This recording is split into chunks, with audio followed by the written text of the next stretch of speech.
Olá, pessoal. Eu me chamo Maria Duarte e, juntamente com a colega Nayane Cristina, nós vamos abordar um pouquinho a respeito sobre os riscos físicos, né? Os agentes físicos voltados para a biossegurança. Nós somos mestrandas do programa de pós-graduação em biociências da Universidade Federal do Pará e nós estamos nessa disciplina juntamente com o professor e doutor Matheus Tercetti.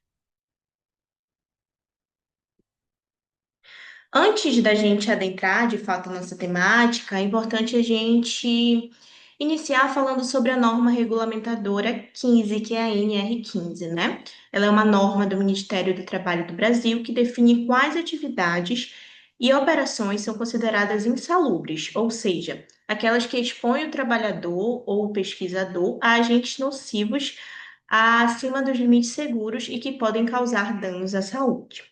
Então, o objetivo principal da NR15 é proteger a saúde e a integridade física do trabalhador, garantindo que ambientes de trabalho nocivos sejam identificados, controlados e compensados quando não eliminados.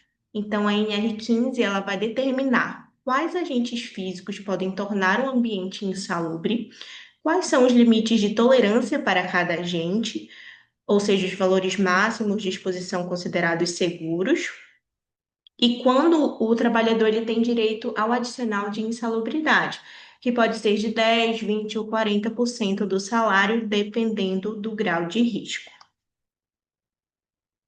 E aí sim a gente pode conceituar os agentes físicos, né? Então, consideram-se agentes físicos diversas formas de energia presentes nos ambientes de trabalho que podem expor pesquisadores, alunos e trabalhadores a riscos. Dependendo da natureza, intensidade ou tempo de exposição, esses agentes eles podem causar danos à saúde, compondo uma das principais categorias de riscos ocupacionais. Então, quais são esses agentes que nós vamos abordar hoje? O ruído, vibrações, pressões anormais, calor, frio, radiações ionizantes e não ionizantes e a umidade. Primeiramente, vamos iniciar falando sobre o ruído, que é um som indesejável que pode ser produzido por máquinas, equipamentos ou processos, tanto em ambientes de laboratório como industriais. E quais são as consequências desse agente? Distúrbios gastrointestinais, irritabilidade, vertigens, tontura, enjoo, nervosismo, aceleração do pulso, hipertensão arterial, contração dos vasos sanguíneos e músculos, surdez parcial e ou total e impotência sexual. E é importante também a gente destacar alguns tipos de equipamento que vão fazer essas medições de ruído, né? Primeiramente, nós vamos ter o decibelímetro, que é um equipamento que mede níveis de pressão sonora e intensidade do som, geralmente calibrado em decibéis. A audição humana, ela percebe sons a partir de cerca de 0 decibéis, enquanto o limiar da dor ocorre por volta de 120 decibéis. Então, no mercado brasileiro, há medidores digitais capazes de registrar valores entre 30 e 130 decibéis. E o decibelímetro é esse equipamento branquinho aqui da foto.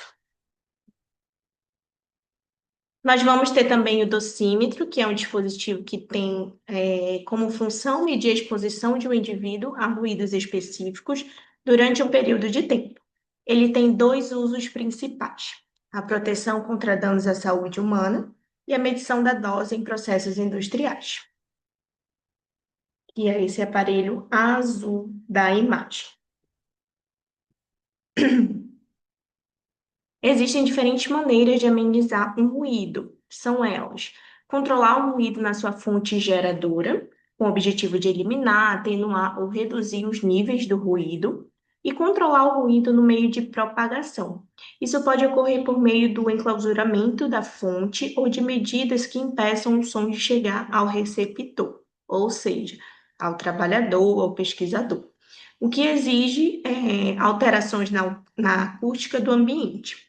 Então, para isso, é necessário analisar as condições de reflexão, absorção e difração do som do local. é necessário também um custo a mais, principalmente se for uma empresa, né, para que proteja esse trabalhador. E aí nós vamos ter também as vibrações, que são consideradas vibrações, as oscilações, tremores, balanços e movimentos vibratórios, além de trepidações produzidas por algumas máquinas e equipamentos em ambientes laboratoriais ou industriais. As vibrações, elas podem ser definidas como movimentos oscilatórios do corpo sobre o ponto de equilíbrio. Então, essa imagem representa um pouquinho do que é, né? Esse pontinho mais escuro no meio é o ponto de equilíbrio, né? E ao redor a gente consegue perceber, né, a, as oscilações, as vibrações, as trepidações, como representado na imagem. Então, as vibrações elas são medidas em hertz. E quais são as consequências, né? Alterações musculares e ósseas, problemas articulares, distúrbios na coordenação motora, enjoo, náuseas, vertigens, tontura e diminuição do tato. Agora nós vamos abordar um pouquinho sobre radiação não ionizante, que são energias eletromagnéticas que não produzem ionização sob a forma de raios infravermelhos, ultravioletas, micro-ondas e laser. Conforme seu comprimento ou frequência, podem ser absorvidas pela pele sem consequências danosas. Porém, à medida que aumentam em potência ou frequência, podem provocar sudorese excessiva, e aí há uma perda de potássio, né? Queimadura na pele, catarata, etc. O fator determinante é o tempo de exposição sem a proteção adequada. É claro que, nesse caso da radiação, é importante a gente ter um cuidado a mais, né? E aí, quais são algumas consequências que são, obviamente, mais graves? Alterações da pele, como câncer de pele, lesões oculares, conjuntivite, catarata, lesões de retina e pode causar até cegueira. E aí a gente precisa enfatizar o uso de EPIs, né? Não só no agente físico que se trata de radiação, mas nos demais que já foram falados e vão ser ainda discutidos, né? O uso de EPI é a estratégia mais adequada, juntamente com a diminuição do tempo de exposição a estas radiações. Então, neste caso da radiação não ionizante, o uso de cremes protetores é bastante eficaz, além de treinamentos e conscientização do trabalhador ou da equipe. E aí a gente também vai abordar um pouquinho sobre a radiação ionizante, que são ondas eletromagnéticas ou partículas capazes de se mover muito rápido e transportar grande quantidade de energia. Quando entram em contato com a matéria, como tecidos do corpo humano, o ar ou qualquer outro material, elas têm força suficiente para remover elétrons dos átomos, que é justamente o processo chamado de ionização. Então, são emissões de energia em diversos níveis, tais como raio-x, raio gama, partículas alfa e beta, capazes de afetar um átomo ou cromossomo, provocando alterações nos mesmos. As consequências são quedas de cabelo, lesões na córnea, podem causar mutações genéticas também e ou câncer. E aí a gente pode falar um pouquinho também a respeito sobre esses equipamentos que vão averiguar a radiação ionizante, né? Que também podem ser através dos dosímetros, porém, nesse caso, normalmente cada usuário tem 2 dosímetros de cores diferentes e cada mês é utilizado um. Eles devem ser trocados, né, e enviados para o laboratório mensalmente para que registrem as doses de radiação recebida por cada usuário. Então, depois o laboratório ele deve enviar um relatório com as doses de todos os usuários para, de fato, verificar se tem risco ou não. E também nós vamos ter o medidor de radiação, que talvez seja o mais conhecido, né? E é usado para medir a radiação liberada pelo equipamento emissor, que é justamente esse equipamento amarelinho aqui da foto. E agora eu passo a palavra para a colega Nayane dar continuidade no conteúdo. Sou a Nayane Castro e vou dar continuidade na aula, abordando o agente físico frio, caracterizado por baixas temperaturas em ambientes industriais e laboratoriais. O anexo 9 da NR15 considera insalubres atividades realizadas em câmaras frigoríficas ou em locais similares, que expõem trabalhadores ao frio, sem proteção adequada. A exposição a esse agente pode causar queimadura, como vocês podem ver na imagem, a queimadura local, alergia, hipotermia, além de problemas circulatórios, respiratório e inflamação. Agente físico calor é caracterizado por altas temperaturas produzidas por processos industriais, máquinas e equipamentos. O anexo 3 da NR15 utiliza o cálculo de IBU-TG para determinar o tempo de exposição e os intervalos de descanso necessários para o trabalhador que atua sobre os efeitos desse agente físico durante a sua jornada de trabalho. Sendo que trabalho contínuo é limitado a 30 graus para atividades leves, 26 graus para atividades moderadas e 25 graus para atividades pesadas.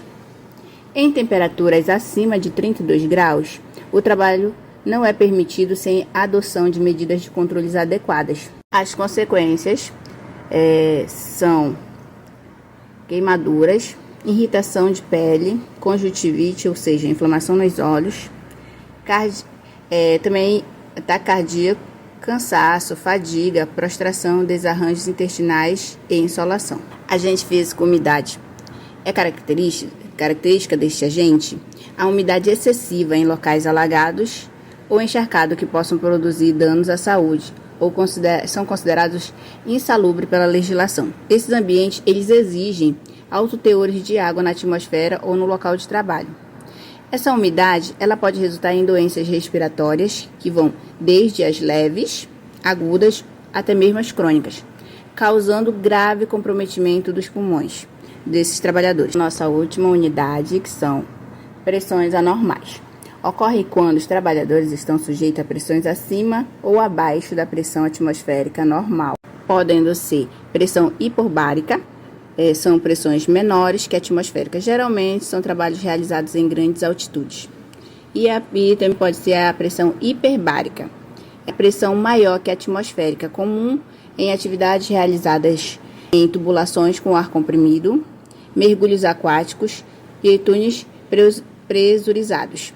As consequências são os problemas causados na hora da compressão e descompressão, que podem acontecer barotraumas, narcose de oxigênio no cérebro, embolia e espasmos musculares. Esses são os agentes físicos de riscos abordados nesta aula, conforme a regulamentação da NR15. E detalhamos as condições de insalubridade e as consequências para a saúde do trabalho. Esses são os agentes físicos abordados nesta aula, conforme a regulamentação da NR15. Detalhamos as condições de insalubridade e as consequências para a saúde dos trabalhadores. Segue as nossas referências bibliográficas. Muito obrigada.